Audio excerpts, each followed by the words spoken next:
आज मणिपुर पर चर्चा हो जाए, लेकिन सर्वप्रथम कुछ ही महीने पहले प्रधानमंत्री मोदी ने मणिपुर के संदर्भ में क्या कहा था वो सुन लेना जरूरी है। साथियों, एक समय था जब मणिपुर को पहले की सरकारों ने अपने हाल पर छोड़ दिया था।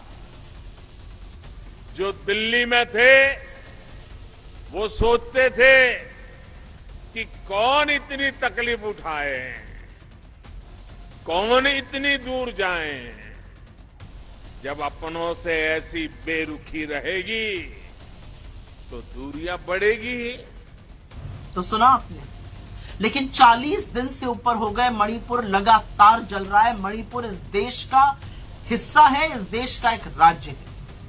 हिंसा का यह आलम है कि लोग एक दूसरे के खून के प्यासे हुए पड़े। 103 लोगों से ज्यादा की मौत हो चुकी है। 60,000 से ज्यादा लोग विस्थापित हो गए।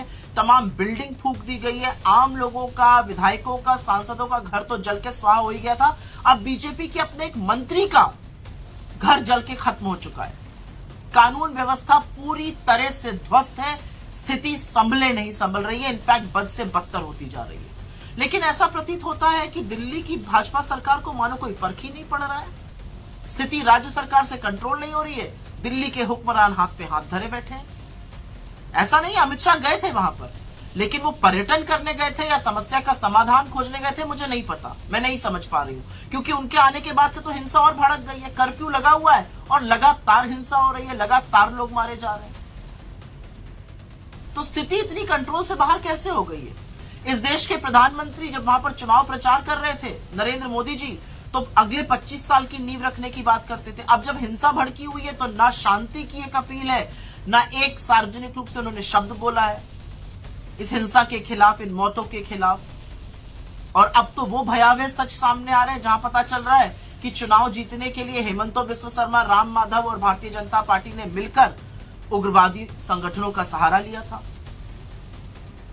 और मीडिया के मेरे साथियों से सिर्फ मैं इतना कहना चाहूंगी, क्योंकि मणिपुर दिल्ली से दूर है, क्योंकि मणिपुर में भाजपा की सरकार है, और क्योंकि मणिपुर के हालात बताने से इन लोगों के काले कारनामे सामने आ जाते हैं, कब तक कवर फायरिंग दीजिएगा? मणिपुर इस देश का हिस्सा है, और जो अखंड भारत का दंभ भरते हैं, पहले इस देश के एक हिस्से को तो बचा लीजिए। जो जुमला फेंकते हैं रूस और यूक्रेन का युद्ध रुकवाने का, पहले ये गृह युद्ध तो रुकवा लीजिए। असलियत यह है कि मणिपुर जल रहा है। प्रधानमंत्री जी, अगर आपको अपनी यूएस की पैकिंग से फुर्सत मिल जाए तो संज्ञान लीजिए और स्थिति में सुधार बहाल करने के लिए प्रयास करिए, क्योंकि ऐसा लगता है कि मणिपुर को तो आपने उनके हालात पर छोड़ दिया।